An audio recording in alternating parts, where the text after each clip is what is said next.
बहार है, नीतीश कुमार है। यहाँ से लेकर नीतीश सबके हैं। यहाँ तक कि बिहार के सीएम की राजनीतिक व्याख्या ऐसे की जा सकती है कि नीतीश कब क्या कर दें, किसी को नहीं पता।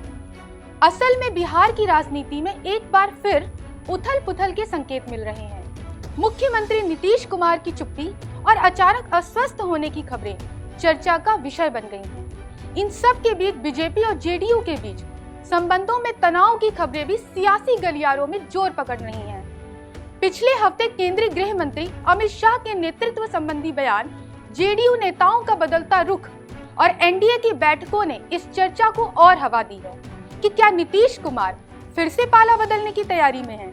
क्या नीतीश कुमार एनडीए को टाटा बाय बाय कहने के मूड में हैं? ऐसे में आइए विस्तार से जानते हैं कि सर्दी के बीच बिहार में आखिर क्यों बढ़ रही सियासी गर्मी। देखिए इस रिपोर्ट में। दरअसल 16 दिसंबर को एक टीवी चैनल के कार्यक्रम में अमित शाह ने विधानसभा चुनाव में नेतृत्व को लेकर टिप्पणी की थी, जिसे लेकर सियासी अटकलें तेज हो गईं। उन्होंने ये कह दिया था कि अभी इस पर निर्णय लेना बाकी है कि चुनाव किसके नेतृत्व में लड़ा जाएगा।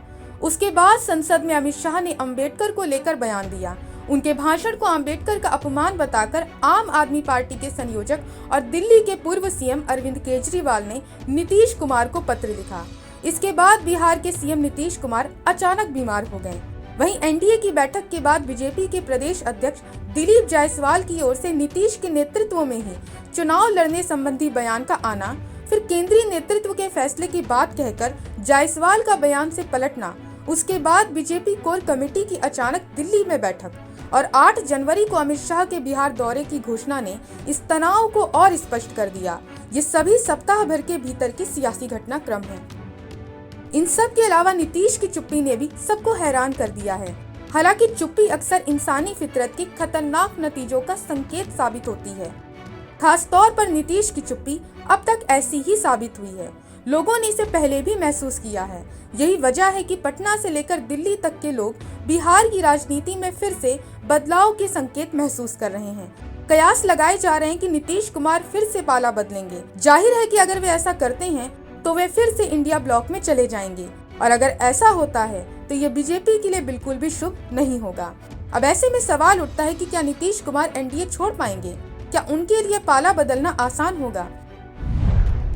तो आपको बता दें कि भले ही लोग नीतीश कुमार के एनडीए से अलग होने के कयास लगा रहे हों और इसके लिए काउंटडाउन शुरू होने के अनुमान लगाए जा रहे हों, लेकिन नीतीश कुमार का पाला बदलना इतना आसान नहीं होगा, क्योंकि नीतीश को ये पता है कि बीजेपी उनकी सबसे बड़ी सहयोगी रही है। नीतीश को ये अच्छे से मालूम है कि बीजेपी को भले ही उन्होंने समय समय पर गच्चा दिया हो, पर बीजेपी ने उन्हें हमेशा बिना शर्त समर्थन और मान ही दिया है। यहाँ तक कि 43 विधायकों वाली पार्टी जेडीयू का नेता होने के बावजूद बीजेपी ने मान मनोबल कर उन्हें सीएम की गद्दी सौंपी थी। अपनी 74 विधायकों की ताकतों को बीजेपी ने तिलांजलि दे दी। उन्हें बीजेपी जैसा भरोसेमंद साथी मिलना अब अपवाद छोड़कर असंभव है। अगला कारण ये भी है कि नीतीश को ये भी पता है कि एनडीए से अलग होने के बाद इंडिया ही विकल्प है, और इंडिया में पहले से ही सीएम पद के लिए मत चूको चौहान की मुद्रा में तेजस्वी यादव खड़े हैं। सीएम की कुर्सी अब वहाँ तिकड़म से भी नहीं मिलने वाली, इसलिए अपने ही बनाए इंडिया में भी उन्हें सम्मानजनक पनाह मिलनी मुश्किल है।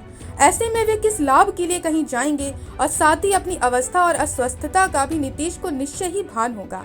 ऐसे में उन्हें ये भी एहसास जरूर होगा कि जोखिम लेने का अब कोई मतलब नहीं, इसलिए नहीं लगता कि वे एनडीए से अलग होने का फैसला लेंगे। वैसे एक सच ये भी है कि नीतीश कमजोर होकर भी सीएम बनने की क्षमता खराब हालत में भी रखते हैं। नीतीश कुमार के पास अभी भी बिहार में मजबूत राजनीतिक पकड़ है। इससे अनुमान लगाया जा सकता है कि आगे भी वे जब तक चाहें तब तक सीएम बने रहेंगे। बीजेपी के साथ रहने पर उन्हें सीएम बनने में जितनी आसानी होगी, उतनी ही इंडिया के साथ जाने पर यह मुश्किल होगा। सच कहें तो असंभव होगा। वहीं आरजेडी के साथ गठबंधन की संभावना भी कम ही नजर आती है, क्योंकि बीजेपी खुद अपने जन्मजात शत्रु आरजेडी से हाथ तो मिला नहीं सकती, और आरजेडी के लिए भी ऐसा करना आत्मघाती कदम साबित होगा। ऐसे में एक्सपर्ट्स का मानना है कि इन परिस्थितियों में नीतीश का एनडीए में बने रहना ही उनके लिए बेहतर विकल्प हो सकता है। फिलहाल पटना से दिल्ली तक फैली इस हलचल के बीच बिहार की राजनीति में संभावनाएं लगातार बनी हुई हैं। ऐसे में बिहार में सीएम पद की कुर्सी पर बने रहने के लिए सीएम नीतीश कुमार क्या करने वाले हैं और आगे क्या होगा, इस पर से भी पर्दा जल्दी उठ जाएगा। फिलहाल के लिए इस खबर में इतना ही। मैं हूं आपके साथ इशिका। देश दुनिया की बड़ी खबरों के लिए देखते रहिए पंजाब केसरी टीवी। हमसे जुड़े रहने के लिए हमारे YouTube चैनल को सब्सक्राइब करें और नई वीडियो की नोटिफिकेशन के लिए बेल आइकॉन को दबाएं।